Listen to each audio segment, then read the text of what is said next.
Sorry, I'll perhaps just quickly repeat that concept. You just explained rather the right thing, cutting out. You've 16 years been a police officer in the Northern Territory and served in the military before that. Yes. I was just asking your experience in funerals in Aboriginal communities. You understand that wailing is a cultural expression of grief. Yes, I'm aware of what it is, yes. Right.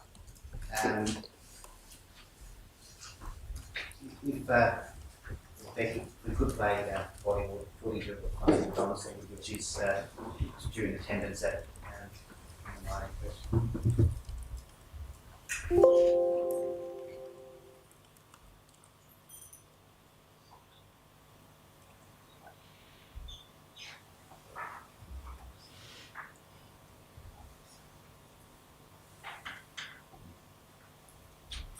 Perhaps, I believe the audio, there is audio that just comes in. That comes in. I'm really pointing out and asking you to point out when or where one of the things is where you observe people.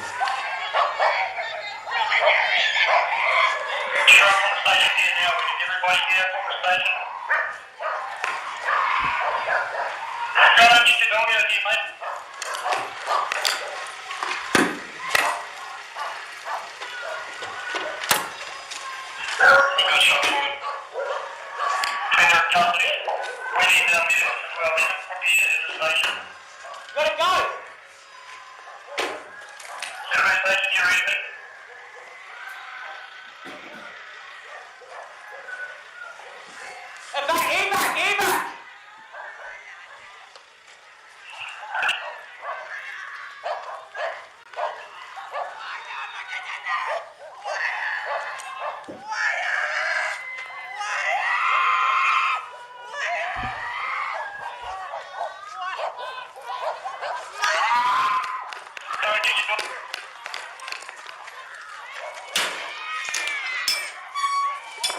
Back! In the back!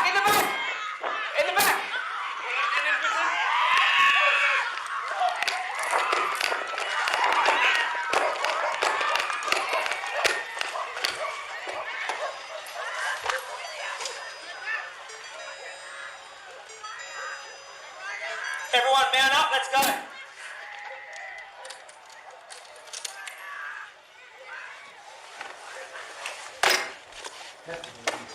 Mount up! It's not entirely finished, but is it your recollection to say what watching the rest of it, that the rest of the footage is essentially you getting in the vehicle and then drive it? Yes.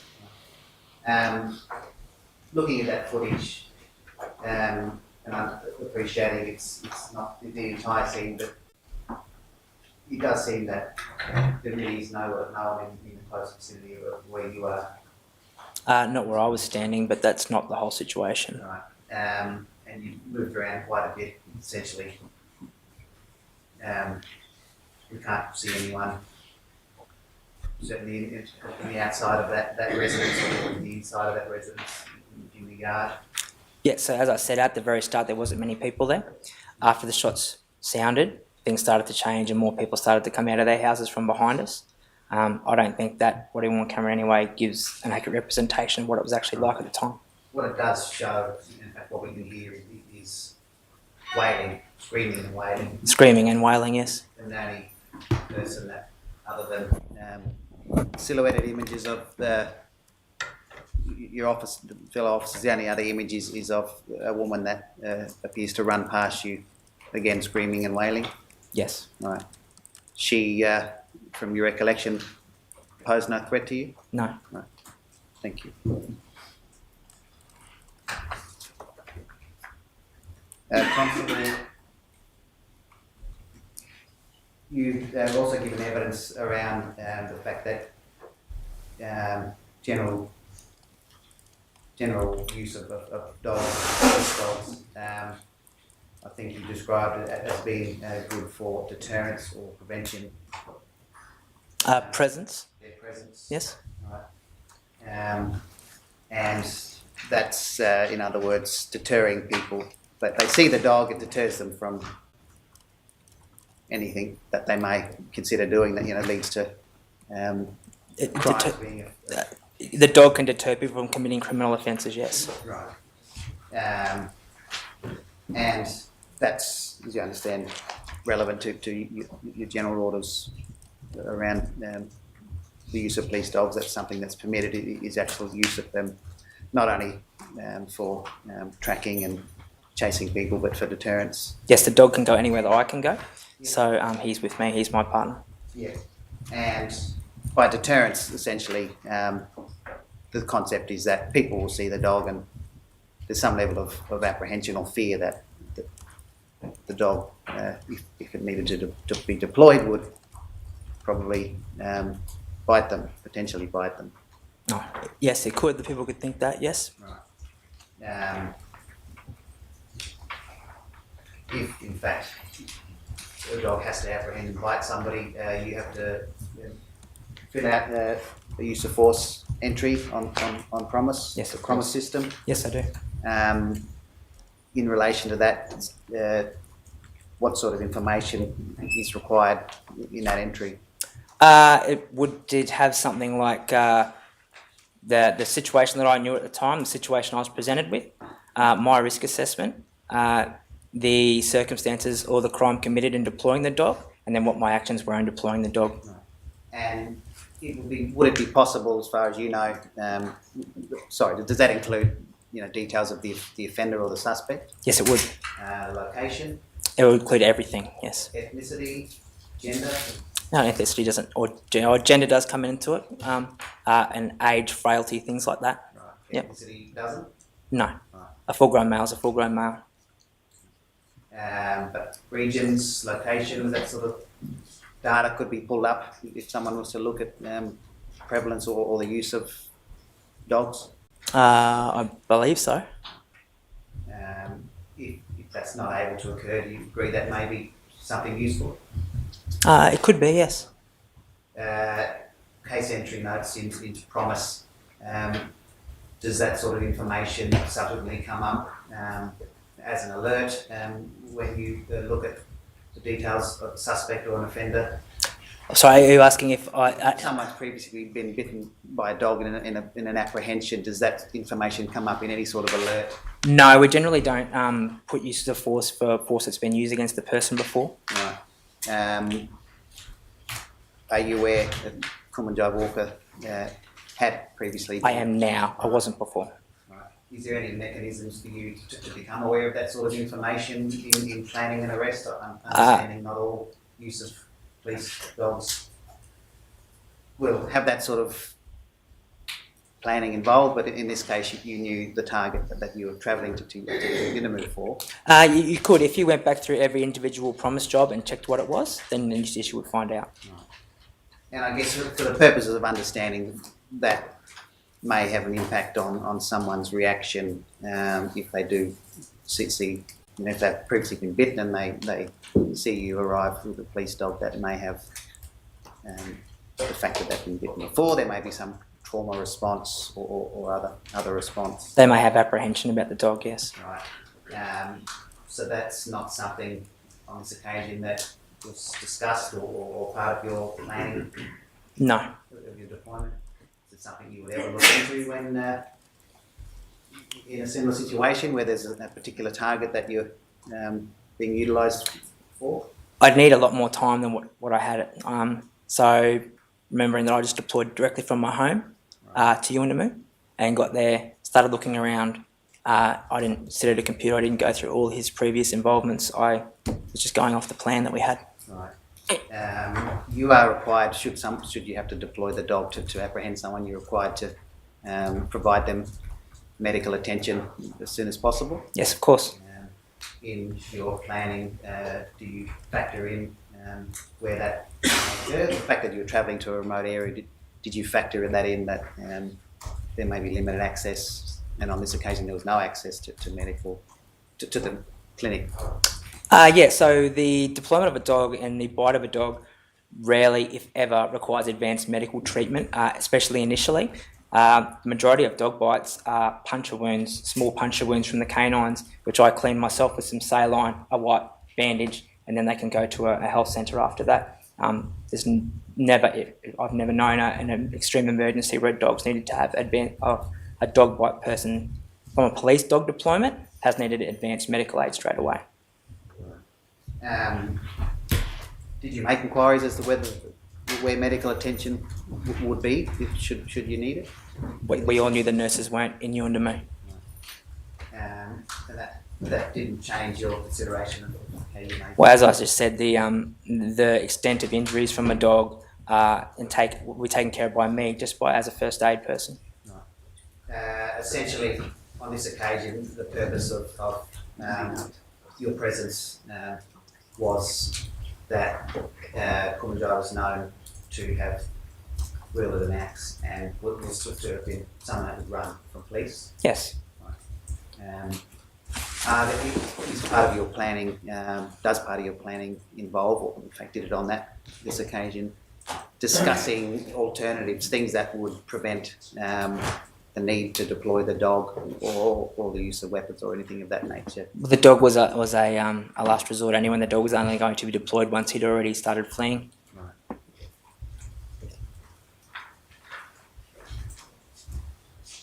I think we've heard that Kumanjayi last time he was bitten by a dog actually had to go to hospital and have some stitches. Yeah. So that's not common.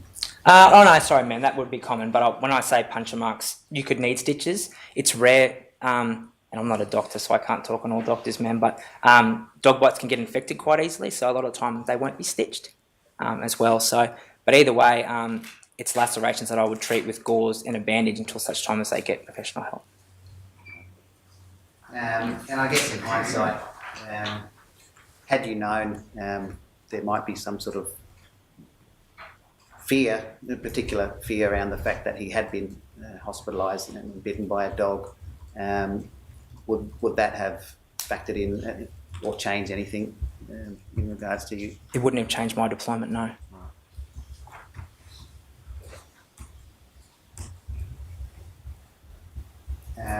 Just moving on to after the shooting, you ended back at the police station.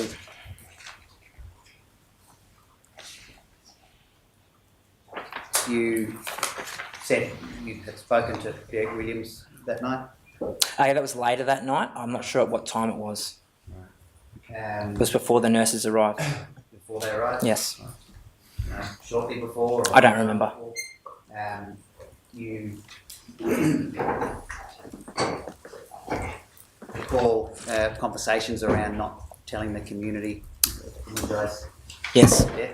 Yes. Right. You specifically you yourself didn't have any conversation with Derek Williams around that? No, I didn't. And was that part of the whole concept of not telling the community? So did I have a conversation about Derek Williams about not telling the people of the community, or did I just not tell Derek Williams? Is that the reason you didn't tell Derek Williams anything? Because you knew the concerns about should the community find out? When I spoke to Derek, there was about 20 people standing around him anyway, so I wasn't, any conversation I had with Derek wasn't going to be private. You were subsequently part of plan to travel to the airstrip. I was not. You weren't? No. You were present in discussions? No, I wasn't, no. You weren't?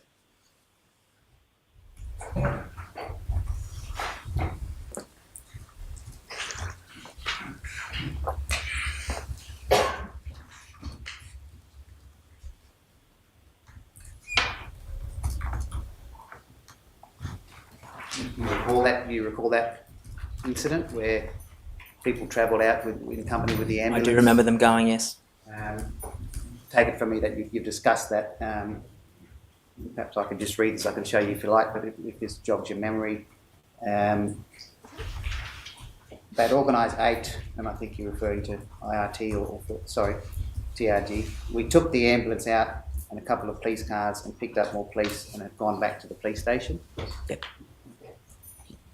So is your evidence that you weren't part of that convoy? Sorry, I wasn't. When I've said we, I'm collectively referring to the group that was there. Sorry, I wasn't part of it. Right. Were you present when they arrived back? Yes, I was. Did you observe the injuries to the Yes, I did. But you don't recall any conversations around that? I don't recall being there before when they made the plan to go to the airstrip. Right. And perhaps just a general question. I mean, you have a military background, and I'm not suggesting this is a military situation or a wartime situation, but are you aware of the fact that that sort of use of medical personnel is something that you're not able to do in a military situation?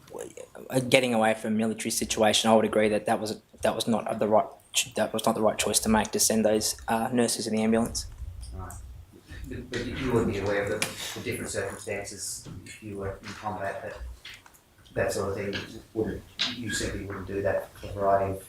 Which part are you talking about? Sorry. If this was in a situation where you were serving in the military, you wouldn't be able to utilise an ambulance and medical staff. Medical staff are military, so they would have been used, yes. Sorry, that there. Those are my questions, Your Honour. Thank you, Mr. Espy. Any other questions? I think we both do, Your Honour. And Mr. Sutton also you want. And I do, Your Honour, as well. All right, okay.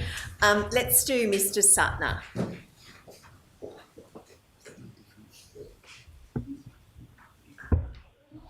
Okay. Am I being heard? You are definitely being heard, Mr. Sutner. Thank you, and I will try and ensure that you adjourn on time. Constable Donaldson, my name is John Sutner, and I appear for Sergeant Bones. Where were you stationed during November 2019? Alice Springs Dog Operations Unit. Yes. That's where Sergeant Bones was stationed at the time as well. Alice Springs, yes. Yes. And you knew him? Yes. How long have you known him? I've known Sergeant Bowens for many years when he was in TRG before he moved to Alice Springs. I could say 8 years maybe. And even outside the IRT, he fulfilled a leadership role at Alice Springs. Yes, I worked closely with Sergeant Bowens on as a police dog handler while he was a general duties sergeant. Yes. And do you regard him as a diligent professional policeman? I do, yes. You know of the text message that has been attributed to him and that is featured in this hearing? I don't know of the exact details, but I know there have been messages, yes. Well, you know there's an unpleasant message that has been attributed to him of a racist nature. Yes. Have you ever experienced, in the time you've known him, have you ever experienced racist conduct on his part? No. Have you ever heard him use a racist term? No. No further questions. Thank you, Mr. Sutner. Anybody else? Mr. McMahon? It seems to be my fate to get to my feet as everyone's wishing the day were over.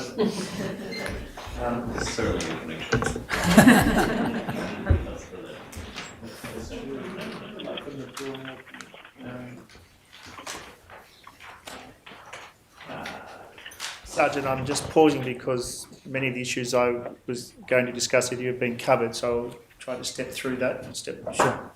But just going back to the question of puncture wounds for a moment.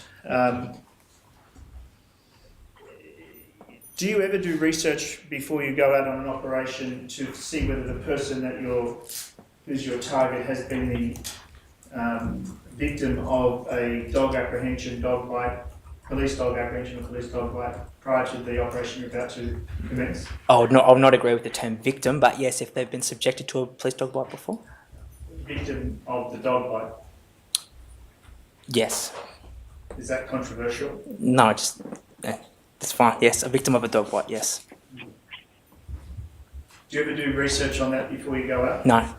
Is there a reason for that? Is it a policy that you don't want to know, or that you've been told not to find out, or what's the reason? No, neither of that. But usually my dog deployments are rapid, spur of the moment deployments.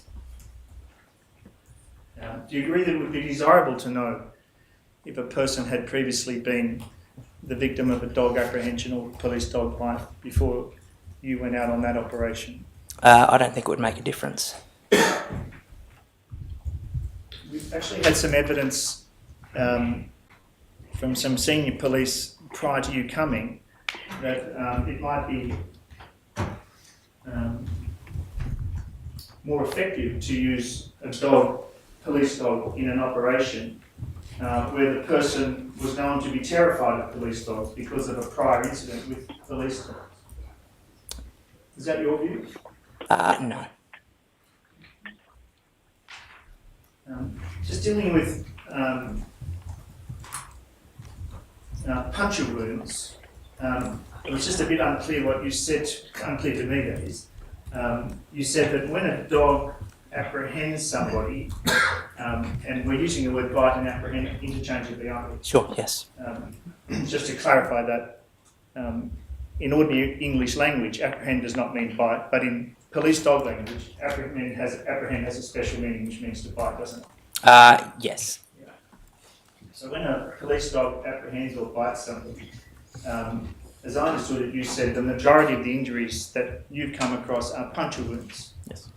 And presumably that would also include deep tissue injuries where the puncture wound is inflicted on the person. Yes. And you then seem to say that no one has, in your experience, needed advanced medical treatment. Okay. I'll re-clarify that. Is what I'm saying is, yes, they might need advanced medical treatment in that when something's deep, they may need surgery to repair something underneath.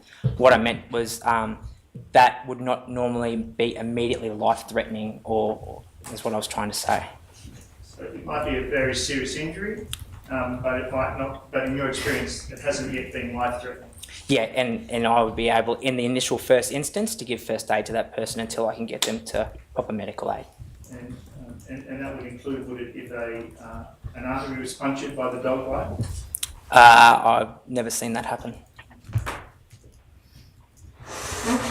And just, I'm sorry if you've already answered this, but did you know that at the time that you were in Yuendamu that evening on the 9th of November that the medical clinic was closed? Yes, I was aware. And did you have a plan for what medical, how you would deal with the medical emergency if your dog did apprehend and bite the target? So that's what I was saying was my dog biting someone, I don't think it would be an emergency, and it doesn't need emergency treatment straight away, so I would be able to cover that first aid myself. Okay, so that's the plan. Yes. Do you get some extra first aid training to deal with dog bites? No, ma'am, I don't. It's usually it's no different to, I guess, another laceration. Aside from the bacteria, I guess, which is something further down, it's no different to treating another laceration. And have you ever heard of an artery being? No, ma'am, I haven't.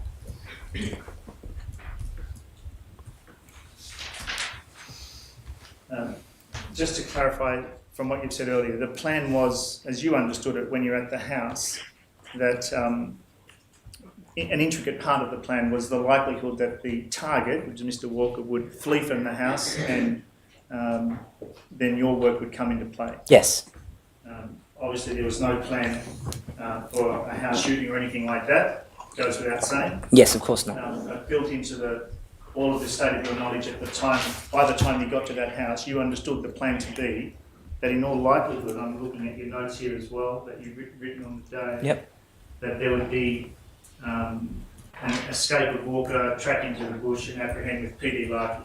Loki, yes. Loki. Yes. PD Loki means police dog Loki. Yes.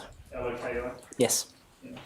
And in answer to an earlier question, you seem to be saying that on the assumption that that happened, that the Mr. Walker ran out of the house and ran into the bush, you wouldn't release your dog immediately, but rather you would follow in your car until he got to the edge of town. Yes, that's correct. And presumably that's because you didn't want to release your dog in the town with all the camp dogs.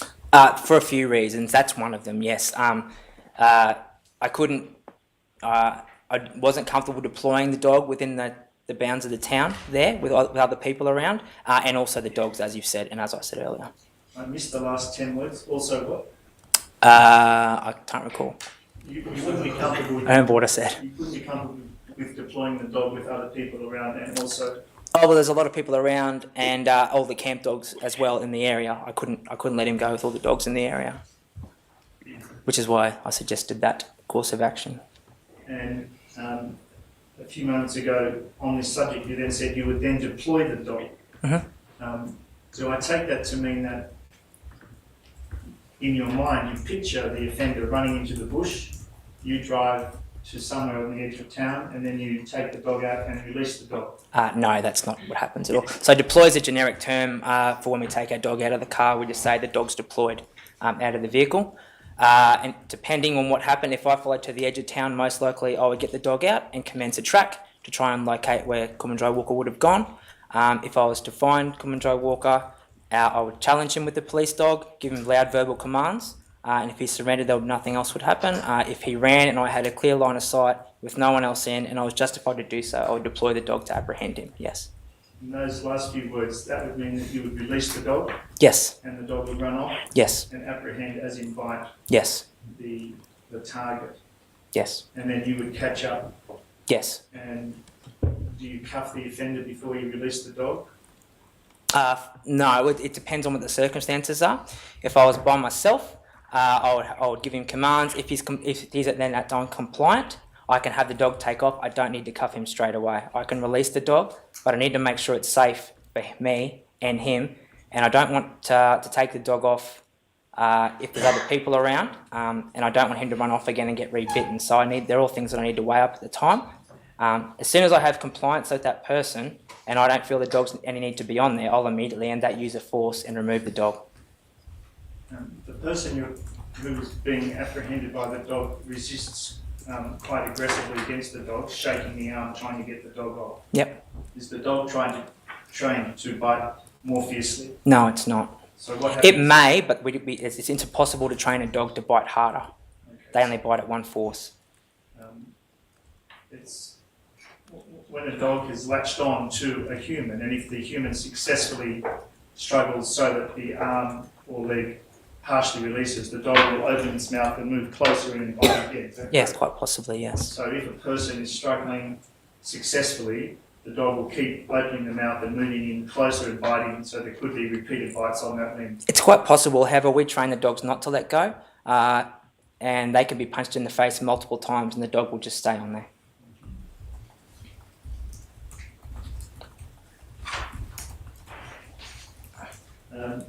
You asked some questions about data. I just want to expand on that a bit. How long were you in the dog squad? It was about 6 years all up. And prior to that, you were a detective? In drug squad, yes. So you're already an experienced police officer prior to joining the drug squad? Yes.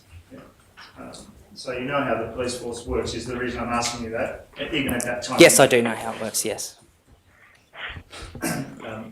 So in terms of data and the work you're doing in the dog squad, is it called the dog squad? Yes, that's fine. Are you able to say how many people were apprehended by dogs on a particular day or week through those years? And when you say apprehended, are you saying that we find someone or are you talking about a physical bite? Right. It's definitely not a weekly thing. Hardly. I'm sorry to speak over you, Sergeant. I'm not talking about you alone. I'm talking about The dog unit in general? Dog. Hardly any. The percentage of dog bites is so low, it would be less than 1% of all dog deployments. how many dog deployments are there in a year? When the dog gets out of the car, Yes. I would take my dog out hundreds of times in a year.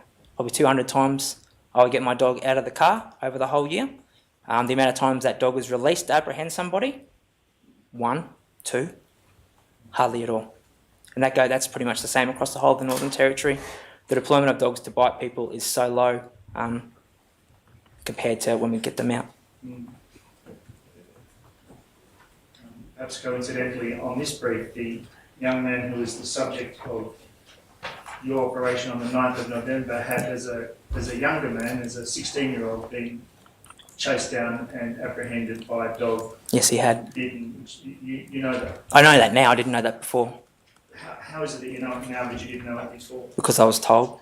Just what, in the last few days? I was told about a month ago, I think, when I was first talking to my lawyer about this Coronial trial, Coronial inquest. What were you told about that? That he had been bitten by a police dog previously, and I said I didn't know anything about that.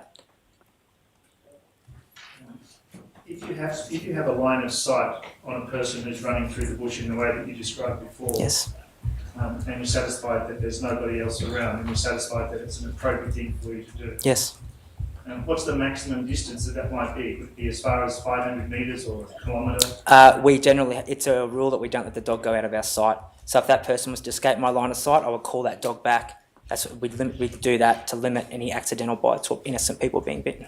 Right, so Depending on what the lay of the land is, I guess what you're saying, it changes from time to time. So in some areas that could be quite a long distance, many hundreds of metres, in other areas quite short distance.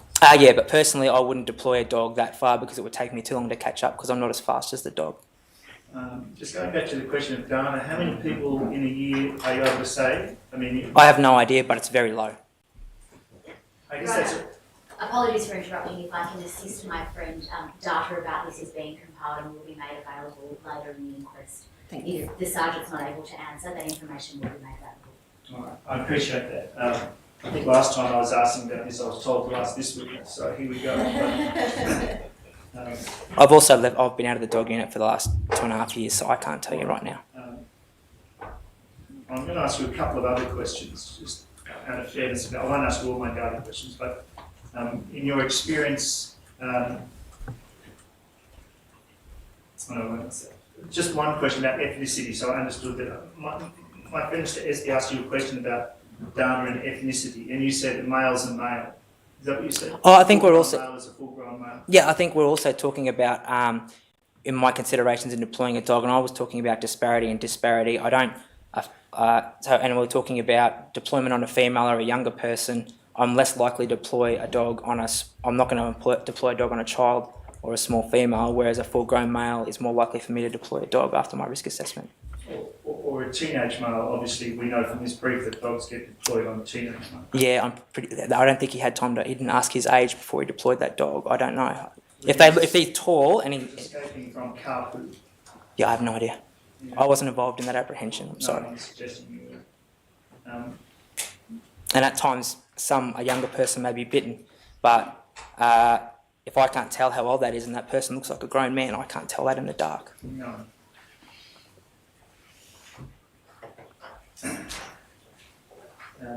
But if you knew that a person was under 18, but a well-grown teenager, not some small infant-like teenager, you'd still be willing to release the dog or to deploy the dog onto a teenager. That would depend what the offence committed was. The offence would have to be a much higher threshold for me to do that. Much higher threshold than what? Driving unlicensed compared to a murder. So I'm saying I'm not going to. If someone's committed a sexual assault or has killed someone, I'm more likely to deploy a dog. I would then consider deploying a dog on a younger person if it was required and if it was needed. Sure. So based on what you knew about this offence, the allegations against Mr. Walker, you were prepared to release the dog on him? I was prepared to use the dog to apprehend him, yes. If he'd been running into the bush, criteria would include things like public risk. Yes. Like if the offender was a known murderer, Yes. then the public risk of that person remaining at large is very significant. Yes. If the person was armed with a pistol, then the risk to the public and the police is very significant. Yes. However, if Mr. Walker had run out of the house without a weapon and run into the bush, you'd agree, wouldn't you, that the risk to either the public or the police was very low at that point? I don't know if he didn't have a weapon. I wouldn't know that. I'm just asking you, if he didn't have a weapon Yeah. and ran into the bush, which is in fact what happened a few days earlier. Yep. He ran out of the house. As he ran off, he didn't have a weapon and he ran away. Yep. So assuming a repeat scenario for your Yep. expedition, if you ran into the bush without a weapon and you realised that, then there's very low public risk, there's very low police risk, and there would be no basis to deploy the dog, would there? I would deploy the dog to apprehend him, yes. You would have, Yes. without a weapon as he ran into the bush. Yes, he's committed a serious violence offence. So in my personal opinion, it was reasonable and justified to deploy the dog to apprehend him that day. You say he's committed a serious violent offence. Are you referring to the waving of the axe, Yes. which in The assault evidence- police, yes. Pardon me? Assault police, yes. Assault Was the police. offence, yeah. When you were interviewed by police, you said he threatened the police with the axe. He feigned a couple of times to hit people. He did that in order to escape. Yes. Yeah. So when you use these are your words. When Yeah. you use that he feigned a couple of times to hit people, you're acknowledging that as you perceived the video of that incident, it was your perception that he had no intention to hit the people whom he could have hit with the axe. I said he feigned it, yes. I don't know if it was completely to escape, but that was definitely part of his reasoning. I'm just It might be quoting your able. words. Yeah, no, You I know, I he said. feigned a couple of times to hit people. He did that in order to escape. Yeah, if I said that, but Change that? I don't necessarily want to change it, but I can't tell exactly what he was doing, but it looked like that to me.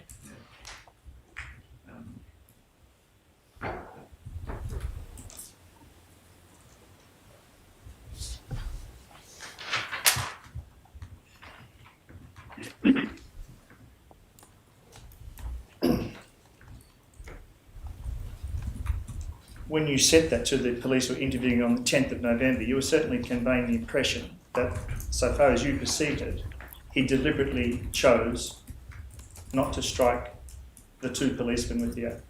Well, he did deliberately choose not to do it, or else they would have been hit with the axe. A few days after the... I'll come back to that. A few days after the shooting, there was a barbecue at Councillor Roll's house. You were at that barbecue? No, I wasn't at the barbecue.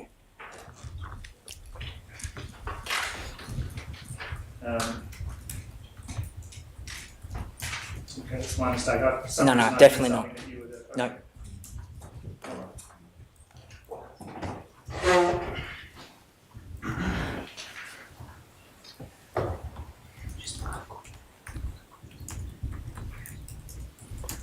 When you were in the dog squad and you were deployed on a mission, were you ever deployed with somebody who would have the use of a drone to accompany you on the on the mission? Well, I was still there. The drone was only just starting, and I didn't really Could have. you say that again? When I was there, the drone was only just starting, and I was never exposed to that drone and dog interaction.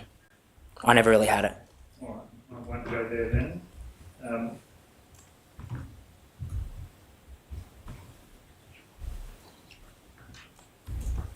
Can you tell us when you left? Mid 2020. I'll stop there. Thank you. Anybody? Yes, Mr. Reid. Thank you. Yes, Sergeant. On the 9th of November 1919, you were senior constable at that time? Yes. You were senior constable. And you knew Julie Frost from previously? Is that Yes. right? And we've talked a lot about the nature of command, but also going the other way, a junior officer, if they've got concerns, must go to the next rank up, or their effectively their commanding officer. Yes, so I'd say the immediate superior. Yes. And it is a breach of discipline to jump that and go to the next person up, isn't it? It definitely can be repercussions from going above your immediate line supervisor's head. Yes. Yes. So when you were evidence led by my learned friend Mr. Coleridge, the possibility of you contacting Superintendent Nobbs to say, well, hold on, I've been given 2 pictures, that would be out of the question. Well, that would be 2 ranks above. He'd be the 3rd lot direct line supervisor for me. Saturday evening. The time doesn't concern me, but I would have been duly followed by the OIC of Southern Desert would be my imagination, or the Southern Watch Commander Yes. before the superintendent, even though he was directly involved, so that may change on this, but yeah. But you, in your position where you were, Yep. you were out doing effectively reconnaissance, Yep. etc. Fall back in. It's quite legitimate for you to think, well, Officer in Charge Frost is in charge here. If there was any consideration that there was a necessity to speak with Mr. Nobbs, you could assume, well, she's either rung him or whatever the case might be, but it wouldn't enter your head, would it? No, that's correct. Yes. And Officer in Charge, Sergeant Frost, never approached you. You were a senior constable. The only other senior constable was Senior Constable Hawkins. Is that right? I believe so. I can't tell you what rank Tony was, I'm sorry. Yeah. It would have been quite possible, if the circumstances required, for Sergeant Frost to say to you, look, I don't like this immediate deployment. That's not what the plan is. She could have come to me, yes. And if she'd said something like that to you, you would have said, well, look, men, we need to take a bit more time and talk about this. Absolutely. Yeah. And certainly if at that time of 7:05 or 7:06 when you left the police station to go out, Yep. Constable Kirstenfeld had a shotgun with him, is that right? I can't remember what he was carrying. I'm You sorry. remember when someone else had a long arm? Someone did, yes. Yes. And if it was simply an intelligence gathering exercise, or that was the principal purpose, would you have expected Sergeant Frost to say, look, you don't need your guns at this stage, maybe later on at 5 in the morning? Possibly. I don't. Given the IT was a semi-specialist unit, I don't know what training they have or what general rules they have in deploying there. Sorry. I appreciate you say that, but Sergeant Frost could have well said, look, we don't need that sort of... She could have, yes. Yeah. Right. Nothing like that was said. No.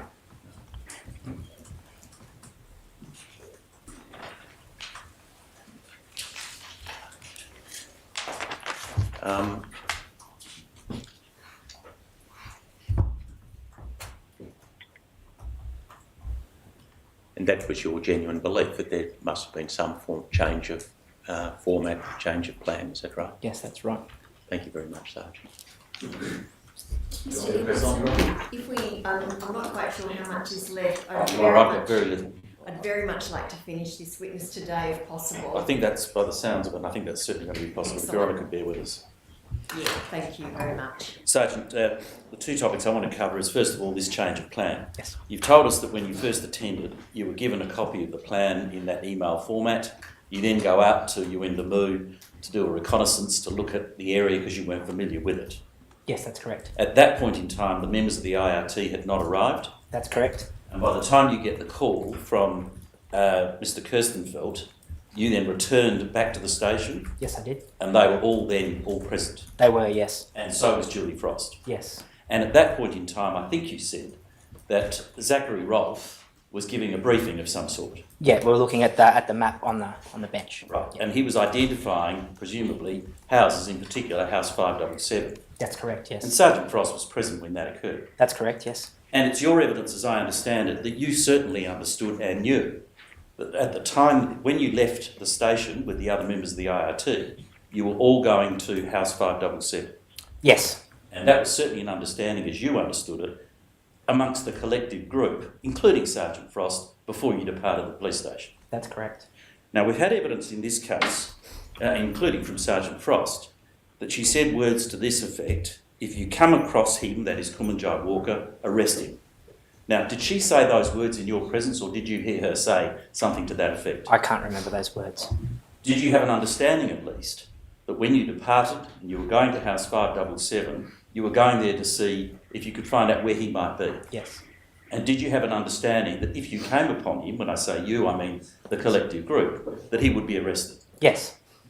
You knew that there was a warrant out for his arrest? Yes. You knew about the axe incident? Yes. Had you seen the video footage? Yes.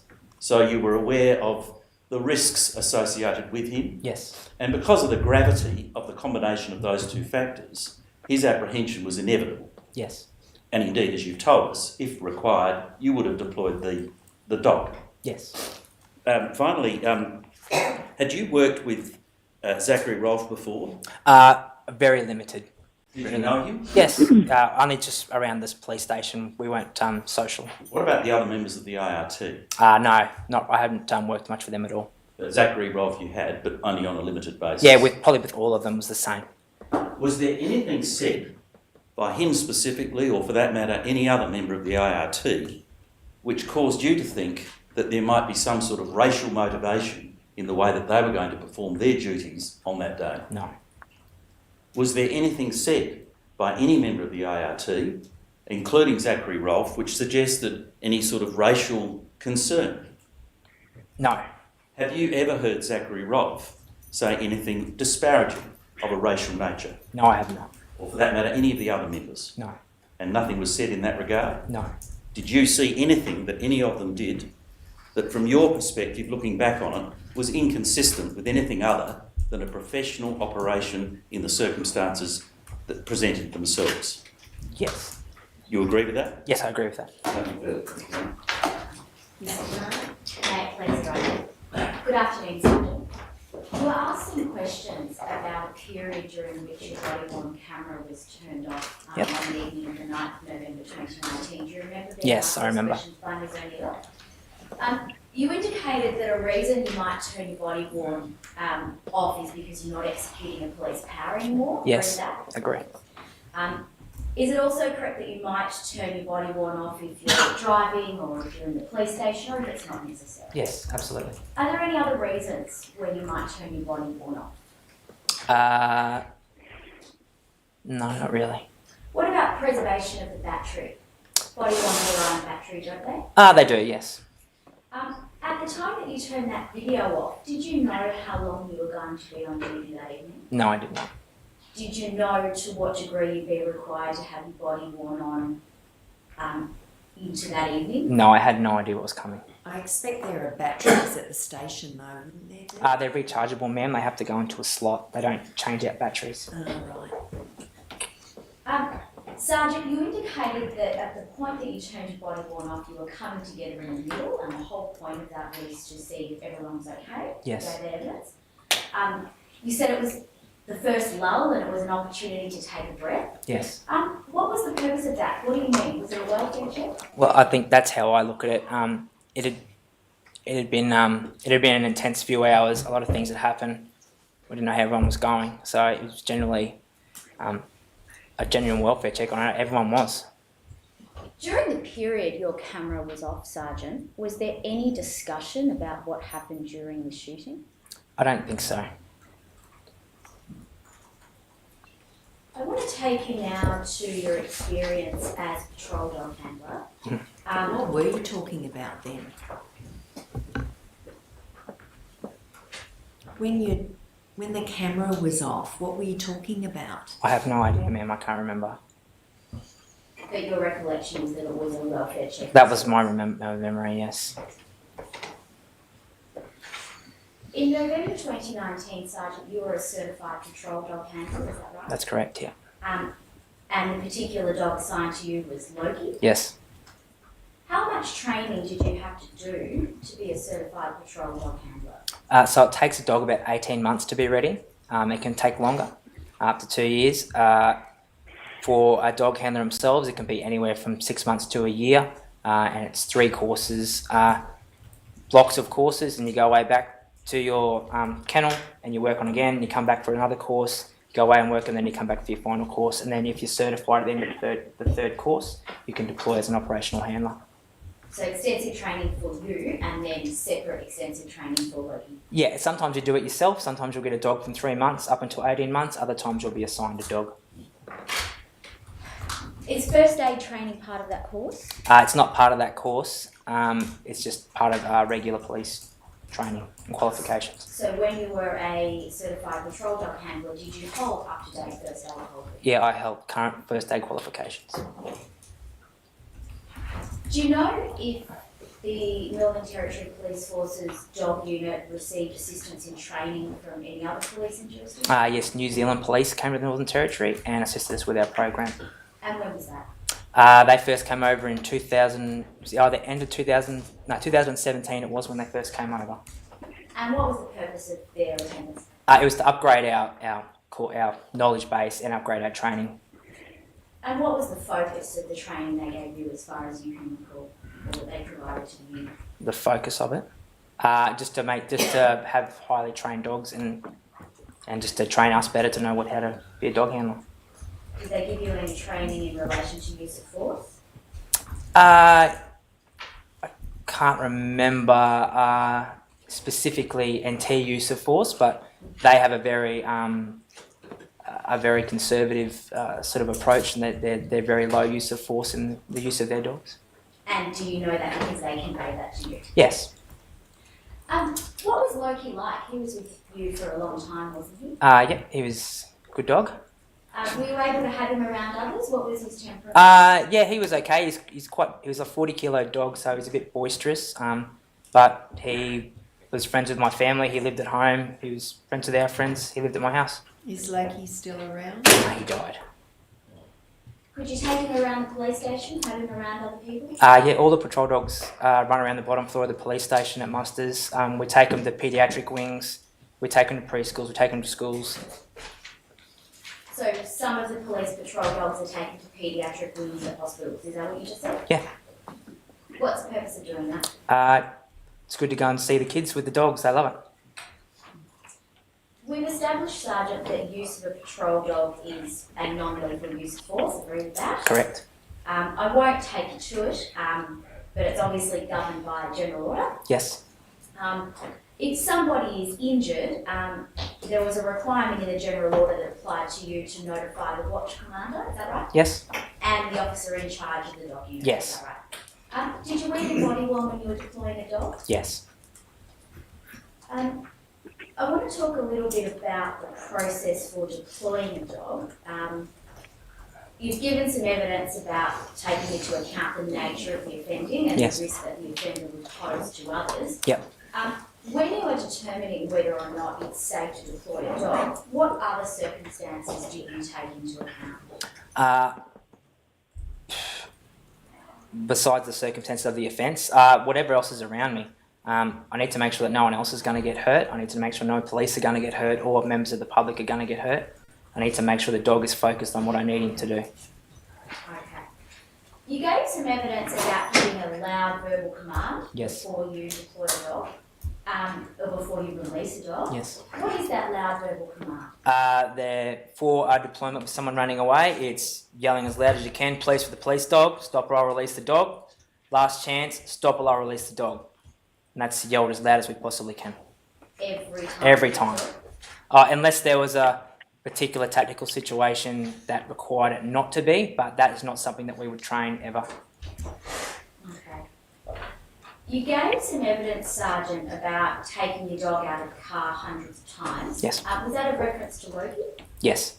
How long was Loki with you? We were together for 2.5 years. Okay. During that period, how many times a shift would he get out of the car? It varied from shift to shift, but I'd say an average over a block of shifts, 5, 6. Okay. So during that period, doing the best you can to estimate, how many times did you use him? It depends which. Let's go not releasing. Yes. But just how many times did he get out of the car with you? Maybe only one of the deployments he would be used for one of the things he's trained for. The rest of we might get out and nothing will happen and he goes back away again. Or we go for a walk and have a look around and then we go back to the car. Okay. So out of those hundreds of times, how many times was Loki released and how many times did he bite somebody? 3. Of those 3, how many suffered an injury? One suffered minor injuries and the other 2 suffered no injuries, just some light scratches Okay. The winter clothes, Alice Springs winter clothes. Sometimes a dog will grab hold of a jumper and it doesn't actually touch the skin of the person. They'll just hold the jumper or the clothing. The minor injury that Loki caused, Yep. What was the nature of that injury? It was 4 puncture marks to the back of the leg. When was that? That was early 2019. Do you recall the circumstances of the alleged offending? Yes, it was an aggravated assault. The male had assaulted his 6-month-old pregnant wife and then pushed police down, and one of the police officers had been injured and he fled. Okay. Ever seen a police dog cause a life-threatening injury? No. You've given some evidence about medical treatment. You said you cleaned the wound yourself, Just saline. and then treatment would be administered. Applying pressure and a bandage, yeah. Sure. The qualifications you have for that is the first aid that you referred to earlier? Just a senior first aid certificate, yes. If on this occasion events had transpired differently Mhm. and Kumanjayi Walker had been bitten by a dog, and as we know there were no nurses in the community, what is your understanding of how he would have received the obligatory medical treatment?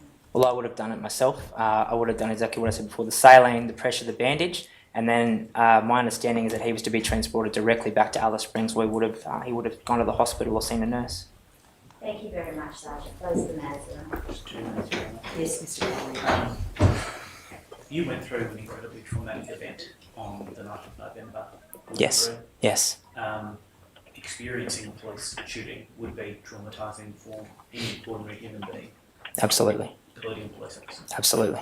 And although the members of the IRT in a sense went through that together, they each had very different experiences, would you agree? Yes. You don't know what the others saw or heard or did. No, I don't. You don't know how they were feeling after the event, did you? No, I don't. And that's why, when there was a lull in the proceedings, you came together and discussed things, correct? Yes. Because you wanted to know how they were feeling, Yes. what they'd seen and done.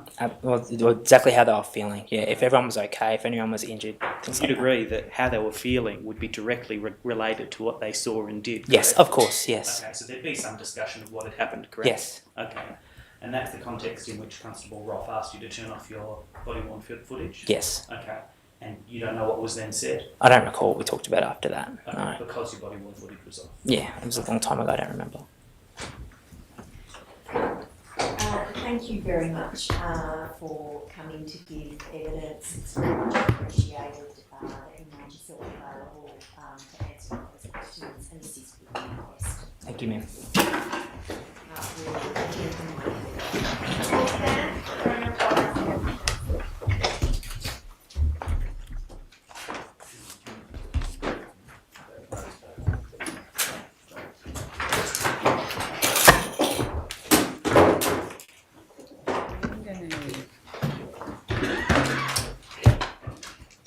I'm going to smash these up now.